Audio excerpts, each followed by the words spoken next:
Shalom, shalom, bainaye. Mosikoli ya bato nyonso, nzambe o azali vivant, azali na bombo, le créateur de toutes choses. Tobondeli nzambe bo santo, asala biso ngolu, tomona bolamu na ye na tango o. Yawe nzamba Israel na tiki mama ona maboko na yo mo santo alola. Moyoki lo sambo to ye pai na yo nkolo. Pona ko kabatango ona maboko no yondo pesa kabiso mayele pe lobela kabiso nzamba Israel. Nga na pusani pembe na bandeko na nga ya basi pona solola na bango pe na tiki conversation o na maboko na yo nkolo. Yondo saki ngai ngulu otindaki ngai pa ba mama lobi na sali yo mote ya bana basi kolo. Na nzela na yo bato ebele bakobika. Doki ba mama ebele bakobika na nzela na ngai. Lelo nde bakoyeba na nzela bekriti eske kaka kombo na Yesu nde mutu ebikisaka. Me nzambe akoko leka pe na nzela mutu po abikisa bato. Nde yango lelo biso tolingi totanga. Fongola biso mutu to comprendre l'écriture. Sala biso bolamu to témoigner grandeur pe puissance yango ya loboko na yo. Molimo mosa tozwa le contrôle ya vidéo au début à la fin. Pe compagnon bisika nyonso ekokende. Soki ekoti esika mabe kolo monisa nguya no pe puissance na yo na moto. Répondre bango na moto na nyonso bango bakokosala. Mais na bao pe bakoluka okolo yanola po bongwani te. Na nzela na biso ba na yo to bondeli bo tolobi amen. Tika nzamba Israel, nzambe ya bosantu, nzambe ya Abraham, ya Isaac, nzambe ya Jacob asala yo bolamu na tango oyo tokotanga nga na yo nano na Biblia ava to clôturer message na biso ezate ya tango ebele. Nzamba aloba na ngai bolandaki bien na témoignage na ngai. Ezate tonga bengi ngamba la monda pe aibisi ngai. Tonde na lina kota na musala nda aibisi ngai nazo bala rote ya ni na bi repentance. Kolo alakisa biso ke na ndenge biso to biki to lakisa pe baninga ndenge wana po te bango pe babika. Tellement nazalaki mwasi ya mbindu, mwasi ya salite liboso nzambe ya Israel. Mwasi o aza penda peto te o aza dine te akoko fungola lola te même pona moninga mosusu. Donc nazalaki conscient ya malamu mabe o nga nasalaki. Donc esengaki na mipesa mobimba na nzambe ya bosantu wana. De façon na nga kolela pe façon na nga kobondela nzambe nzamba bosantu ayaki komimonisa. Pona ka koyebisanga ki Rebeka luka ngai nde na kokangola yo. Nde nzambe wana nga nakenda ekoluka. Nayebaki te vi na nga ezalaki bloqué quelque part. Nayebaki te bakondana ki nga na servi mokili. Nayebaki te misala nyonso nazosala wana njoka naza deja agent ya ténèbre. Sake nakende kuna na ngambo na bango na mi programme nga moke naza moninga na bango. Donc pratique nyonso nga nazali kosala ya moyibi. Isala nyonso nazali kolia bandoto ya mabe kolia na butu. Nyonso wana eza kaka moko ya misala ya molili. Molimo na o babimisaka yango bakendaka nango wapi. Okomona mutu na poto yo wana aza na Kinshasa. Mutu na poto akei Kinshasa. Okendaka kosani ona kendaki fete. Kenda kosani ona kenda na ndako na biso ba réunion ya famille yo participaka. Donc eza eloko moko o esalaki nga pe na lela na sama kola nzambe oyo akangola ngai. Siko lokola na miyebaki malamu na ndimaki mabe na ngai pe na mibwakaki na makona ekolela ya basi ba mama na ngai lela na motema moko pe na motema bosembo okomonela ngo résultat ya malamu. Parce que tomoni ke batoma baye na tombe ya Jésus mais tombe akei basi nde bamoni ba ange. Batoma bayaki basimi bilamba bazongi. Mais Bible ezoyebisa biso mwana mwasi o Marie aza kolela Marie ya mama Yesu te. Aza kolela Marie aza kolela et Jésus à Paris à Marie. Donc kolela na yo nde kosala Yesu amimonisa. Kolela na yo koluka nzambe kosala nzambe amonana na vie na yo façon yo ndongo ko se donner epai na ye ndenge yo kolukela ye ndenge pe akomimonisa. Na mesure okopesa ebomo na epai na ye pe tana yo pe ko disposer yango na maboko ya Yesu nyonso wana kolo atalaka. Mwasi atika liboso ya cimetière aza kaka kolela mokeli na ye aza wapi. Bamemi nzambe na ye wapi. Bamemi sauveur na ye wapi. Kolo na ye wapi. Nzambe asali nini na komimonisa. Mais mimonisa mina ba Pierre te abandi na basi. Donc il est là mama soko yebi koza conscient ya likamoko mibwaka. mitala malamu koexamine toi-même oyo mipesa bomoi na yo na kolo Yesu mpo ntango eza moke. Nde ngai na nzela wana komipesa kolela ntango nyonso Nzambe lelo asali nga ngolu mpe autilize nga comme canal mpona lipamboli ya basi ebele ke na nzela na yo bamama ebele bakobika. Ozozela nini mpo fungola motema tolela mawa na Nzambe toluka bolamu na ye ensemble mpo Yesu amimonisa na kati na vi na bino. Nzambe aza na posa bikisa basi me na nzela baninga mosusu me mpona nini bokangi motema, mpona nini bozo kobipesa te na kotanga Biblia. Kotanga Bible ntango nyonso komedite eosala yo bien, eofungola yo mpe mutu, eofungola yo mayele. Kobanga Nzambe eopesa yo mpe mayele nyonso wana. Satan akangi yo, ayibi yo temps, oza na temps makambo nyonso, moza na ntango ya komedite te, oza na ntango komipesa te na bécriture, ozo néglige maloba ya papa na yo oyo ekokangola yo. Bible elobi na ebanda ezalaki liloba, liloba ezalaki na Nzambe mpe liloba eza Nzambe. Kaka liloba elataki nzoto yango omoni ke Yesu ntango ayaki jamais akobosana bécriture malgré ye moko aza écriture, mais oyo akomaki eza nécessaire yango ayaki kotya ordre, ayebi ke bande ebandeli ezalaki kaka kolobela ngai nga moko yeyo. Yango omoni badisiple bazalaki kopota na banganga Nzambe mpona mokolo ya saba. Nzoka Nzambe azoyebisa bino nga moko saba, saba ngai yeyo, mokolo ya kopema nde nga moko yeyo. Te obuki mokolo ya kopema, mokolo ya kopema ye mo mokolo ya kopema na bomoi me bayebaki te. Tokotanga nanu Bible nde kosunga biso na to comprendre message malamu. Natangi misala na Lingala bolimbisi prédiction. Natangi misala na Lingala na 27. Je lis la parole de notre Seigneur Jésus. Te na 27 na otanga 23 à 25. Natangi na kombo na Yesu Masiya. Awa Nzambe na ngai oyo asalaka atindelaki ngai angelo. Awa ezali apôtre Paul nde azolobaki Nzambe na ye atindeli ye angelo. Apôtre Paul tongo déjà kitaki Jérusalem po akende vers Rome comme bataki ezalaki bamai bambonge nde Nzambe ayaki atindaki angelo alobele boyebi passage yo malamu soki polingo comprendre histoire mobimba mpona nga naza na video tanga misala 27 mobimba là tu vas comprendre. Mais nga nde nazwi passage ya 27 par rapport ya oyo nalingi nalobela yo parce que olobi mosusu sali eza na kombo mosusu eza na kombo na Yesu yango na ya liboso. Mais comment mama Rebeka alobaka Nzambe alobaki na nzela na ya obikisa bamama ebele yango omoni ke nazwilaki yo baécriture mpo Nzambe so alobeli biso nyonso wana ebalanaka mpe na oyo ya koma na baécriture. Yango omoni comme nakutani na passage oyo nazwi susu maloba na lisungi ya Molimo Mosantu nde nalingi nalendisa yo na ntango oyo ke ngonga eza mabe tobongama parce que totika nyonso tosala baconfession toluka basala Nzambe ya nguya makasi oyo bino mobolukaka ya nguya mpo te babikisa baame na bino ezala sauve mpo Nzambe akobikisa bato na nzela mpe ya bato. Boyebi makambo oyo Nzambe asalaka na baapôtre na badisciple non yango wana azosala kino lela bongwani te encore 7000 oyo bafranchir deva Baal te. Nzambe na ngai oyo nasalelaka atindelaki ngai angelo na ye na butu. Ye alobaki boye Polo kobanga te osengeli kotelema liboso ya bakonzi monene ya Rome pona yo na Nzambe pona yo osengeli kotelema liboso ya bakonzi minene ya Rome pona yo.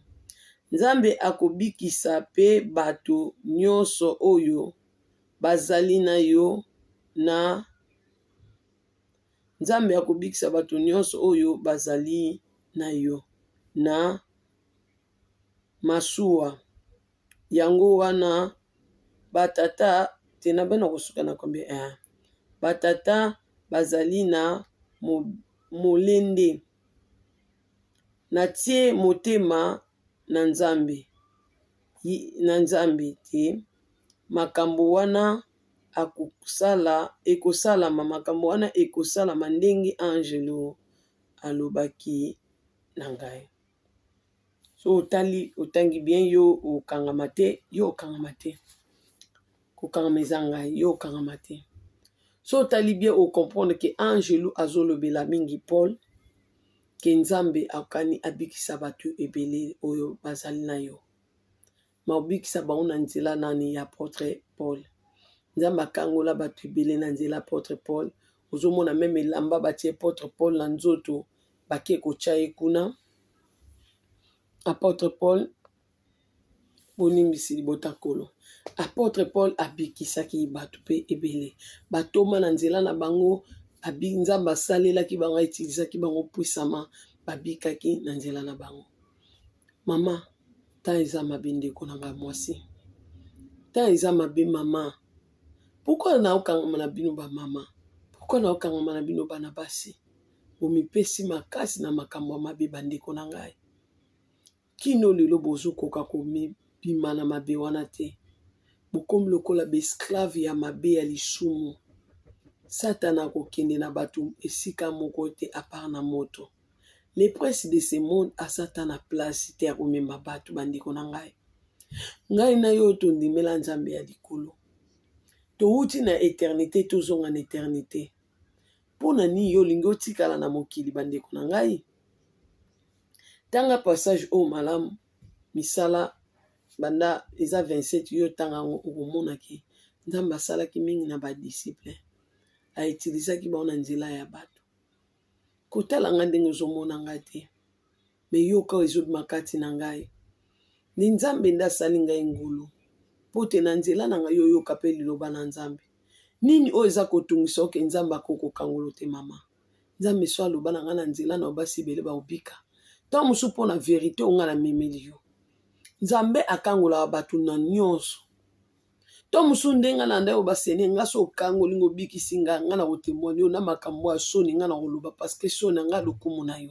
To musu Nzambe ayebaki so na toucher place wana donc eko toucher okoloba te aza sincère.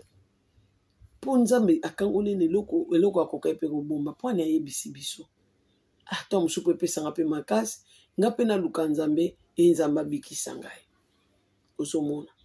Nana charge yo, nana kombo yo, nana bakisi yo bakilo, nana bakisi yo basusi, nana memeli yo bapasi na vie.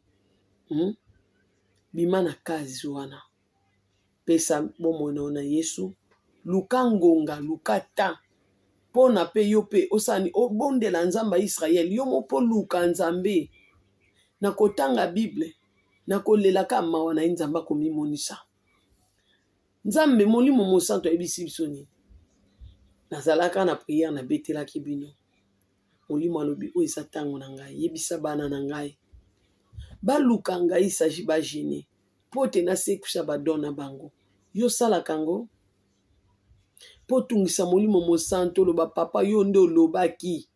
Molimo mosanto yo nde vérité. Molimo mosanto yo nde mutotindelaki biso maloba. Ngai pesko na gêné. Ngai pe na mibwaki nazoluka yo molimo mosantu kokisa olobela nga pona landa wa sœur Rebecca kokisa olobaki na monoko sœur Rebecca ki biso soki toluki yo kosekusa badona biso parce que eza tango na yo mimonisa pe na ngai soki Nzambe akabeli Corneille molimo mosantu bongo yo mwana na ye Corneille azwi molimo mosantu Nzambe akabeli ye molimo mosantu ebongo yo mwana na Nzambe abosantu pona ni kolo na pimelo molimo mosantu akoko guider ko lakso ba pandenga lakse koko na Moïse na koko na nani David. C'est le moment de se repentir. Totika ba jowana ba yaba makambo bozo salawana. To mi pesa mobima na kati na Yesu. To mélange Nzambe te. Bato ebele boza ambitada mabe ba frère na ngai. Eza pe na ba frère balanda ngai. Ya kanisa tande asolola na ngai abengaka ngai nga nayebi état d'âme na ye te. Nayebi oyo biso nyonso tozali. Moto aza digne aza te liboso na Nzambe bosantu. Soki Nzambe alobi na nga na nzela na bato ebele bakobika. Ça veut dire malgré kolala kisinga état d'âme na bino nga na koya te na biso yo se kobenga ngai su te parce que oza ndoki. Non. Yo se kobenga nga te po oza nyoko oza nguma. Non. Na oloba bongo te. Nzambe akotalisa nga na koutiliser prudence. Donc so na langage na nga vers yo nde nazaki na liboso. So benga na yebi te na oseka na lokola mutu moko na ya malamu oza mwana Nzambe nzoka yo oza nanu obimi na modili te ozwa makambo nyonso tosolo oke na ona butu tosololaki na ye nakotaki olukaka baporte ya kokota yango lelo oyo tokomi kocomprendre ke pourquoi baservante ebele bayambaka batelefone te, pourquoi bapaster ebele bayambaka na bango batelefone te. Toye ko comprendre parce que to bana mona ka poni bayambaka te basala Nzambe bato ebele bayambaka bango te. Jo toye comprendre ke za bato nyonso te bayoka loba Nzambe balingi bayoka pe batosa batia na misala. Nguya ya parole eza ta moto ozotosa loba Nzambe ozotia na misala. C'est ça la puissance des paroles de Dieu, ça va te délivrer. Sikotongo yozoka maloba Nzambe ozobwaka yango.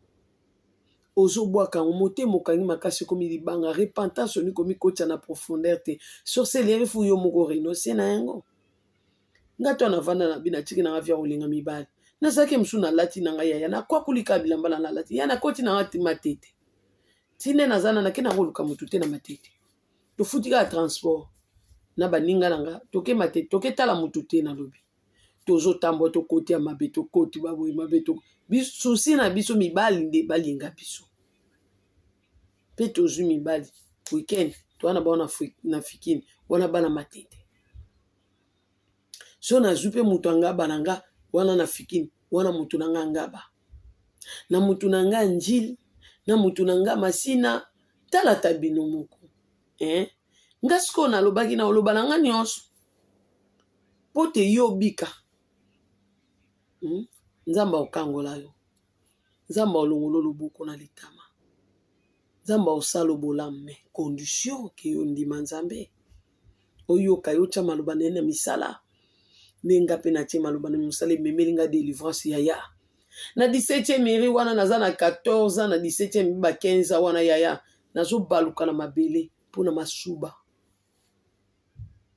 so na lokomo Nzambe o mama Rebeka zaka osuba na mbetu etali yote itengeza te yoyo kelanga ngosodi o ko repeta mama masuba te eza ngai Nzamba kangola na masuba siko na banda ko baluka wana ba mema biso na 17e mairie na JCC après to ke sous adoration mais na adoration na 14 ans wana 15 ans wana naso baluka na mabele po anini nazo mwana koli naso suba na mbetu ebande ko jeninga zo sanga passe mingi parce que biso de na ba 15 ans wana to na biso bana de to beba na biso anja ba 15 ans c'est ça bobeba sko zala na petit chéri na oza de na 15 ans no subaka sko tozo mona baninga na biso mususu 16 ans 17 ans bachi ba ozemi baketike na ndako libala oka biso mwana muketo ke dans classe mais muninga na biso patienta ye azanda kwa libato uti pe classe to legeli wana to tala so ngape na linga mibali na ota sko so ekomenga ngande to baketika ngasko kuna na osuba baba bokilo et pas basemeki kuna na osuba na osuka ndenge ni suna masuba na boso na bandiko mibwaka na orezoler kabo vina sala so na zuze baketika ngai kuna sko na ke ko suba kolela mais pona luka délivrance et bongo yozo zela nini mama na ngai Nzamba lobina nga na nzela na oba mama ebele bakobika. C'est le moment. Ce qui est aux alangana zaki na kindoki physique te. Tom su kindoki conscient. Na lukela ke on délivrance pour kindoki ya mabe. Eza o eza physique te. Eza kindoki eza conscient. Ozo voyager. Ozo kende ba réunion. Ozo kende ko lia na butu. Olia kanini na ndoto la ozo lia. Ozo mon. Kindoki kuta mabe ndeza conscient. Po kokiko bomba mutu oyebite. Luka délivrance kuto kutena ndeko na jeune boiseau ebisa ok Luka délivrance Nzambe akokangola yo. Il n'y a que notre Seigneur Jésus va nous délivrer. Alors j'espère que tu as compris cette vidéo. On a lobeli ki Nzambe wana kangola na masuba akangolanga bandoto ya mabe ya horrible.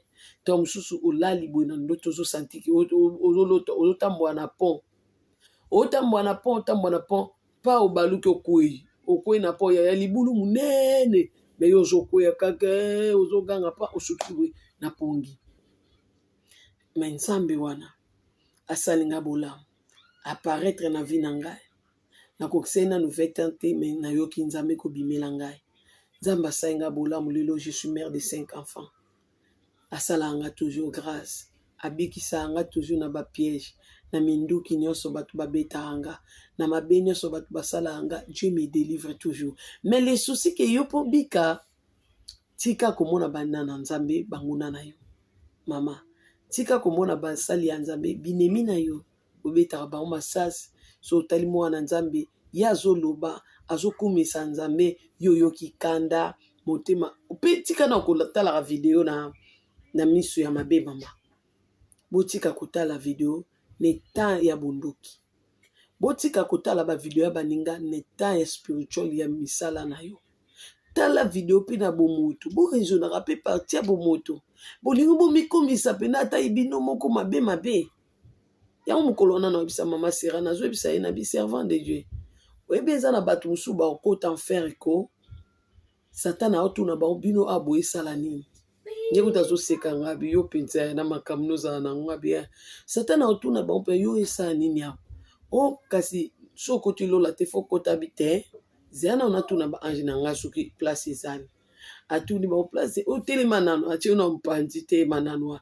Enfer eza pona bata mabe me yo ba télémission nano ba yo te manano ba ndiko examiner o te manano wana. Batuni batu na place o place eza pas trop. Bon ce que yo osalela nga côté ni na tikala koyeba o te na mona o pété na santa pété que tu o ba no servir nga. O te na zalamu ko servir yo kota jalousie, kota mabe ya haine. O te kota fanatisme, o kota ofinga bato na ba commentaire, o kota ni abi oui nyonso ana eza misana nga me na tikala penda ko tia okati me kota kaka comme déjà kuna babuyu kota kaka omona yo kokota pour place ya te ba otia wapi kota kaka ozo mona mutu muso okota mfer ko basambiso na porte faire affaire ko moi on sambi ya te ba obo araba ya moto mais yo ba telemisi yo nanu. Yo ba telemisi yo nanu, yo ba vandisi yo na porte. Batu muso monika baye bakoti na bon affaire porte munene. Nzamba laksanga porte affaire eza munene porte laksanga nzela Yesu na nzela ya Satan. Nzela Satan eza tellement munene. Na ibisa bino de na témoignage. Mais nzela Yesu ya lokwa pe moni fil o singa pe na noir auto sala singa. So ba bisinga mata likolo bandeko na ngam tu na zabilila lila. So pas le kelinga kola birebeka nzela na ngeza nzela pasi. Tala sko nzela na ngai de makam na mona. Mais kuna omona nzela munene pona yo pe komili yo mukie. Po ba ondi mate ko ba mutu na bango. Alors c'est le moment soko zakana pe sa position. Mais ça parce que l'andanga mais pourquoi obenga anga pe maman nzamba lobela anga nzamba talisanga. Bozo loba na pe bien mais pourquoi beaucoup kocha loba nzamba na ba vie na bino. To se repentir. Naza moko ndeko na bino ya mwasi na ye bino ka sango malamu ya boboto ke nzambo akangola ngai alongola ngai soni ya yo zano za mama ozomona pena ke ini oza mwasi ni ozana sko lali ba olamu soke lamuka osubi oyo kandeni boye bisango oyo kandeni mengana loba soni nga lokuma Yesu na yebisa bino nyonso na yebisi bino to se repentir pour nzamba kangola biso délivrance appartient à l'Éternel. Nyonso nazaki posa na yebisa bino ba mama nanga yangwana. C'est le moment tokanga bisaka molili tozongisela bilo nguna Satana biloko na ye. Na betela bino ndoto moko na tika koteka ba mesh. Batu bayaki koloba batu bayaki koyebisa ngai awa bolimbisi peuple de Dieu, bolimbisi bana nzambe. Alors c'est le moment que to se repentir bandeko nanga. Topesa corps na âme na esprit na biso koluka nzamba bo santo. Nzambe o akokangola yo na nga soka topesi bomoi na biso pona koluka na kati ya vérité. Nga na linga na bondela to se repentir biso nyonso toluka nzambe na bosolo. Koboya ka repentance te ezelo komo malamu nga na moni bolamu na yango. Alors yango moni pe na memeli bino sango ya repentance sincère. sincere ezala pene omitali oyoki mpe mateya mosusu otali mpe vi na yo yaya okendaka eglize lelo ozalaka ata bateli biso to yango bapasteur mpe bakóma mpe na misala batusha asu mitema bato te moto azonga na mai na miso me yo moko soki osesauve ame na yo te ezali mpasi parceke nzambe abita oyo toza eza mabe tikanga na bondela nzambe abosanto ayokela yo na nga mawa alimbisa biso tosala repentance ngai na yo landanga na priere répété na nsima na ngai. Yahweh nzambe abosanto nzambe ya Israël le créateur de toutes les choses mokonzi ya l'univers nandimela yo lokola mokonzi mpe mobikisi ya bomoi na ngai napesa yo motema na ngai mobimba po te namona moko ya bolamu na yo kolo na vi na ngai. Yahweh nandimi bisika nawuti na molili ngai moko mpe na demere na ténèbre na pratike mabe nazalaki moko ya mambo ya molili kotravaille na kati ya ekobo na impudicité na kati ya bavortement nzambe na kati ya mafinga na kati ya moyibi mabe nini nga Rebeka nasali te lisumu nini nga na pratike te kolo na nzela na yango otindaki basali na yo nga nabomaki bango na nzela na ngai yo otindaki baprofete nga nabomaki bango. Yesu yokelanga mawa nazali mobomi maboko na ngai etondi makila naleli mawa na yo ekitela ngai ekolo sokolanga na mai na makila na yo oyo osopaki na Golgota. Jean lobi na kiti na yo abokondi na se wana mai ya bomoi ezali kolo mai wana kolo ezali po epetola biso kolo yo oza deja peto nzambe bosanto kolo petola ngai yo ozali mwinda ngingisa bomoi na ngai longolanga dans les noirs Seigneur na puissance ya Satan memanga na puissance na yo naza incapable ya komimemela bolamu na vi na ngai moko kolo salanga bolamu kangola ngai tala makambo oyo ekangaki apôtre Paul elekaki ye na makasi me yo tikaki lola oyaki mpona délivrance ya apôtre Paul tika kolo na nzela ya video oyo napesi motema na ngai epai na yo na reconnaître j'ai péché contre toi na reconnaître na tamboli na mabe na kati na kindoki na kati na moyibi nyonso wana eza les choses des ténèbres le père des mensonges c'est le diable nazalaki mwana ya molili na ye epai na yo kolo mpe tolanga sokolanga lakisanga banzela na yo ndenge olakisaki Moïse koko na nga ndenge mpo olakisaki kolo David naza na posa na bika kolo yokelanga mawa nandimi kotika makambo ya mabe na vi na ngai ekobo vi ya kolinga mibali vi ya impudicité nandimi kotika yango kolo po te ngai na bika me nalingi nazwa marshe ya sika nayebi nzela na kokende te yo olobi na nzela molimo na yo lisungi ya molimo mosantu ezali te na nzela na makasi na biso moko pardon Saint-Esprit na makasi na biso moko tokokoka te apart lisungi ya molimo mosantu kolo yokelanga mawa salanga bolamu kabelanga molimo mosantu ndenge okabelaki Corneille apôtre Paul alobi apôtre Pierre alobi akokolia eloko te po te ezali mbindo yo olobi oyo omoni eza peto motu te akokoloba ngo eza mbindo nzoka yo banda ekolobela epo na bikolo mosusu kolo bazwaki molimo mosantu ndenge moko mpe na bayuda o nzamba bomoi yokelanga mpe mawa malgré naza congolais te me nayokaka lingala nalandi mwana na yo koteya mpe koyambola masumu ndenga mpe nandimi napesa bomoi na nga epai na yo o kolo naza congolais tala sango bolamu kolo verité eyeli ngai kolo yo lobi bokoyeba solosolo ekokangola bino tika te na nzela video okolo namona bolamu na yo visite nga mpe namona ndenge okangola mama Rebeka okangola mpe ngai ekolo yokelanga mawa longolanga na bavi wana silisanga baposa wana pesanga mai ya bomoi namela nazomela makila Yesu nazomela makila na Yesu nazomipetola na mai na makila oyo osopaki na Golgota po te bolamu na yo ebanda kose manifeste na bomoi na nga kolo bongola bandoto na nga bongola façon na nga komonela makambo façon na nga ya koagir na bamakambo kolo salanga ngolo na mona moko ya bolamu na yo na kombo na Yesu Masiya nzamba Israël video ekotelanga bolamu molimo mosantu video esalelanga lipamboli sunga ngai kolo Yesu Masiya na bondeli bongo na lobi amen. J'espère yo comprendre que bomoi eza na Yesu Masiya kaka kombo na Yesu nde tokobika pesa bomoi na Yesu Masiya repens-toi nzambe alobaki na nga na nzela na obamba mebele bakobika repens-toi ndeko na ngai kokanga motema te repens-toi na yo mama paster otalaka nga mingi olingaka nga mpe mingi na continue koloba mpona yo te, po pesanga ntango molai na libondelaka mpona yo. Onyokoli nga mpenza na kolelela nzambe na nga mpona yo, nzoka yo kangeli nzambe na nga motema, omipesi bomoi na yo na kati na soloka. Nazoteya yo évangile, bongola motema, me kosala bajete ya baguerre entre toi et moi, parce que ngai nde nayebisa bino ke meme kolo ayebisanga Rebeka nalingaka yo mingi, me nasepelaka na bilobaloba na yo te. Nzambe ayebisaka nga bongo. Sikoyo kolinga te na zwi foto na yo naye kolakisa yo awa, mpe napesi vile ya mboka yo vandi. Alors zala mosika, luka nzambe, mipesa corps na âme na esprit na yo epa na kolo. Malgré nzambe ayebisanga Rebeka ozalaka matumboli, nazoteya nde repentance, nazoteya repentance. Soki oyebiki olingi kolinga Yesu Masiya te, mpona nini okolinga okangama na bato bayebi Yesu? Soki okangela Yesu kanda, asala yo nini? Olingi kosolisa ye te, olingi mpe kopusa na pembeni na ye te, me mpona nini olingi kopusa pembeni na bato baza na Yesu? Mission na yo eza nini?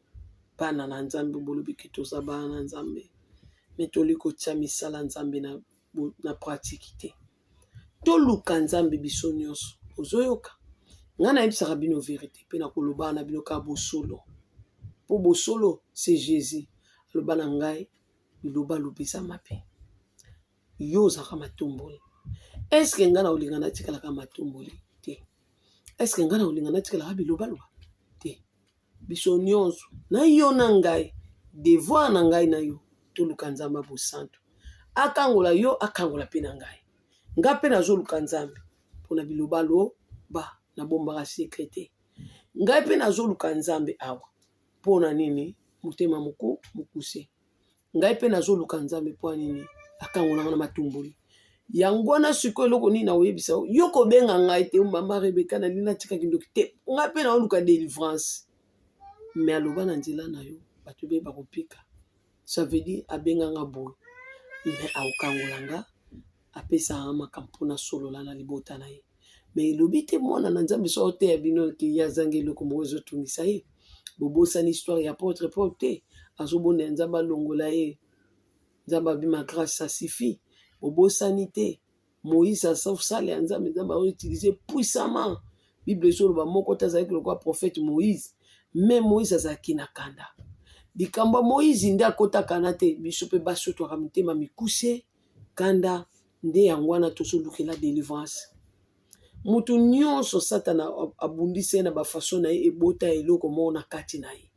Alors lokola eza eloko ebotami, Bible elobi toutes les plantes que mon père n'a pas plantées aux la déraciner. C'est ça que tu as l'Éternel. Pendant qu'elle est là, la repentance existe. Grâce est là. Kobenga ngate mama Rebeka na kompone message na lina se repentir na sa ndenge ni te.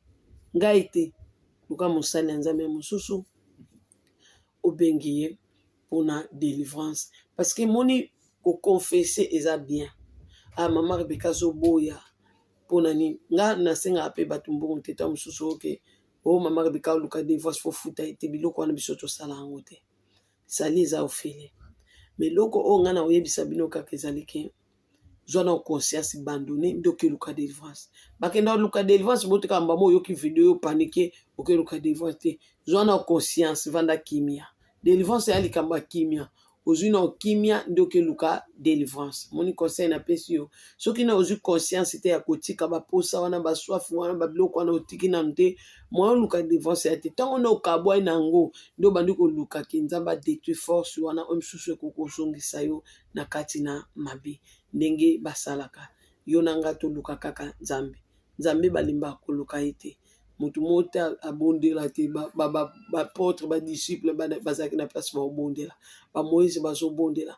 Bozo mona ba prophète banani ba prophète minene boyebi na Bible ba bondelaka. Po ani mutu na mutu ane loko ye moko alukela Nzambe. Ngana ibisaka bino nde vérité. Awa ngana lobanga de vérité. Ke biso nyonso to lukaka Nzambe. Yo pe luka Nzambe. Lola sali individuel. Pesa bomono na Yesu okozwa bomo ya seko. Tika Nzamba Israël. Nzambe ya bosantu oazalaki na biso ne bandeli. Kino suka asala obolamu pe yo po témoigner Nzambe ya Israël. le créateur de toutes choses et les vivants, Jésus de Nazareth, notre Dieu, notre Sauveur. Il n'y a que kombo na Yesu. Bapeso elo mosusu te kotoka eluka lobiko. Kaka kombo ya ye ya Yesu. Tika nzamba pambola bino. Je vous dis bye.